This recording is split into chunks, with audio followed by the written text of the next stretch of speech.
Hello friends, welcome back to my channel. আজকে আমি আপনাদের সঙ্গে শেয়ার করব বাঙালির খুবই ফেমাস একটা রেসিপি, মাছের মাথা দিয়ে বাঁধাকপি। আমরা কলকাতার বাঙালিরা প্রায় সময় সবজি দিয়ে মাছের মাথা রান্না করে থাকি।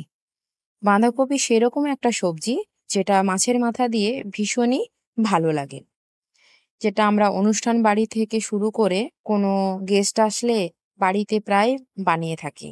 এবং এই বাঁধাকপি দিয়ে মাছের মাথা দুপুরের ভাত বলুন আর রাতের রুটি বলুন সবকিছুর সাথে সার্ভ করা যায়। তাই আমি আজকে একদম ঘরোয়া মশলা দিয়ে আজকে এটা আমি রান্না করব, যার স্বাদ এবং গন্ধ দুটোই একদম অনুষ্ঠান বাড়ির মতোই হবে।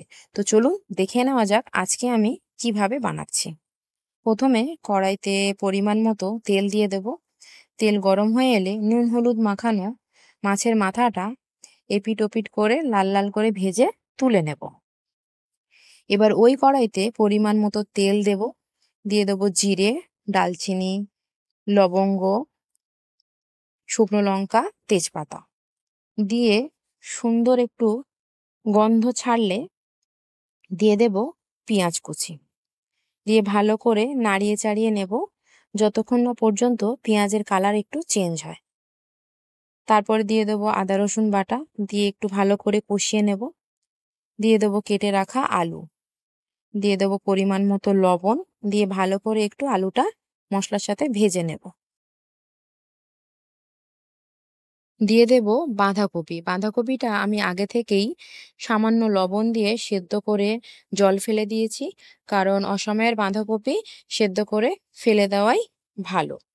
নাড়িয়ে চাড়িয়ে দিয়ে দেব পরিমাণ মতো হলুদ গুঁড়ো,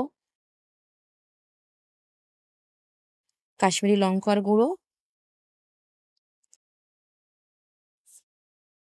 বাড়িতে বানানো ভাজা মশলা এবং দিয়ে দেব কাঁচা লঙ্কা, দিয়ে ভালো করে নাড়িয়ে চাড়িয়ে একটু সময় নিয়ে কষাতে থাকবো।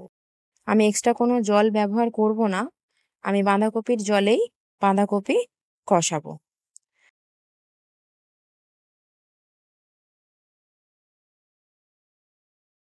আমার আলুও সেদ্ধ হয়ে গেছে। দিয়ে দেব টমেটো এবং মাছের মাথাটা ভালো করে ভেঙে ভালো করে নাড়িয়ে চাড়িয়ে মিশিয়ে দেব।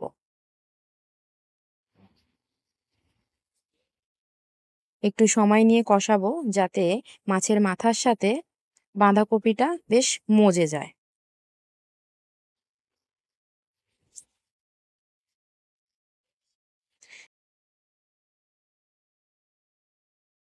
টেস্টটাকে ব্যালেন্স করার জন্য সামান্য চিনি এবং লবণের পরিমাণ কম থাকার জন্য একটু লবণও দিয়ে দেব। দিয়ে দেব আবারও ভাজা মশলাটা, দিয়ে ভালো করে নাড়িয়ে চাড়িয়ে গ্যাস অফ করে দিলেই উপর থেকে দিয়ে দেবো ধনেপাতা কুচি।